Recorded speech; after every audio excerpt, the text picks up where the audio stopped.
बिस्मिल्लाहिर्रहमानिर्रहीम। अस्सलाम वालेकुम नाज़रीन, आज जो हम वीडियो लेके आए हैं वो भिंडी, एक भिंडी तोरी होती है, ये भिंडी है जिसे लेडी फिंगर कहते हैं। आपको आज मैं इसका बताएं लेडी फिंगर कि किस तरह से ये काट हुई है और लगी हुई है, आपको दिखाएं कि खेतों में किस तरह नज़र आ रही है।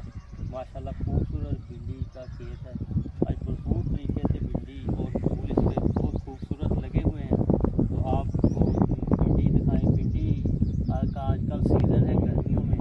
भिंडी हो तो साथ तंदूर की रोटियां लगी हों तो कहते हैं ना, साथ बूटियां हो बकरे दियां ते साथ भिंडी होए ते बड़ी बड़ी सोहनी लगदी हरी कचूर भिंडी जदों सालन दा बन के आंदा गर्मियों ते नाल लस्सी होए ते क्या नज़ारे आंदे आ, क्या बातां जी।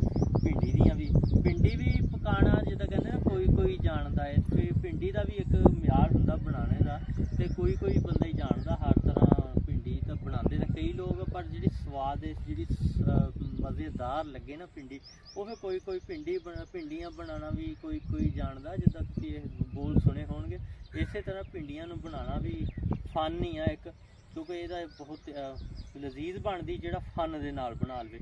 तो अज साडा मकसद सी तुहानूं भिंडी का खेत दिखाइए। भिंडी एक माशाअल्लाह अच्छा सब्जी आ ते खूबसूरत सब्जी आ।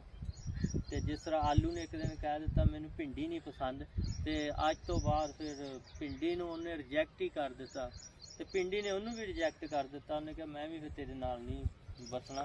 तो अज तक आलू दे विच भिंडी नहीं किसी ने बनाई। तो इस तरह भिंडी भी खूबसूरत भिंडियां, ये जिहड़ा पौधा हुंदा ना, ये थोड़ी कंड हुंदी है।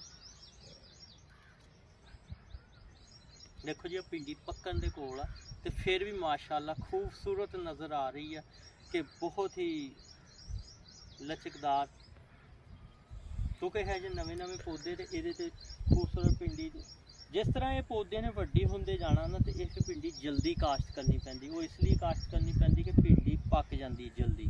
ਜਾਂ ਜਿਹੜੇ छोटे पौधे रहते तो लैरी भिंडी बहुत खूबसूरत उगती है तो बहुत ही प्यारी लगती है। तो अज साडा मकसद ही तुहानूं भिंडियां का खेत दिखावांगे।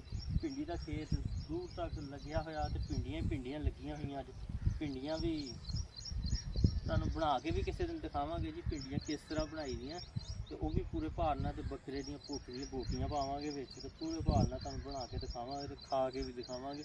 तो तंदूर दियां रोटियां होणगियां ते नाल लस्सी दा मग जग होवे ते क्या ही बातां। ते भिंडियां दे फायदे भी कई बेशुमार आ। ते भिंडी शुगर वालियां लई भी बहुत अच्छी है। कई इनू पानी दे विच डोब लैंदे, रात नूं डुबो के रख दिंदे आ ते सुबह फिर वो पानी पींदे आ।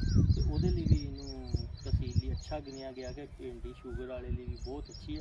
होर भी लबा बनाने भी बहुत कम आती। जिहड़े बंदे लबा कम हो लग पैंदा ना शुगर के नाल, ते लबे नूं ये दोबारा एक बड़ी बनाने का तरजीह दिंदी है। ते लबे लिए बहुत ही मुफीद है भिंडी, ते लेसदार हुंदी है।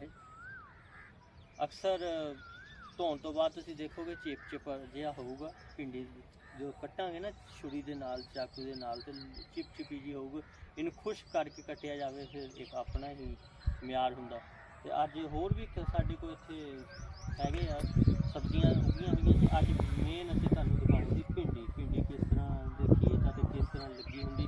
इस तरह तां नूं लगी हुंदी है, ऐ नहीं लगी हुंदी, कोई दरख्त ते नहीं लगी हुंदी, कोई बेल नूं नहीं लगी हुंदी। ते पौधे हुंदे आ, मैं अज तुहानूं पौधे दिखा दित्ते गए।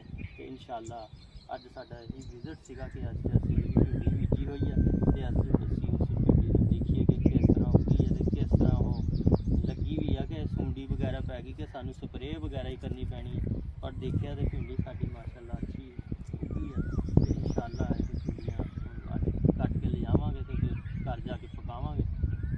तो इस दे नाल ही असीं इजाज़त चाहते हैं।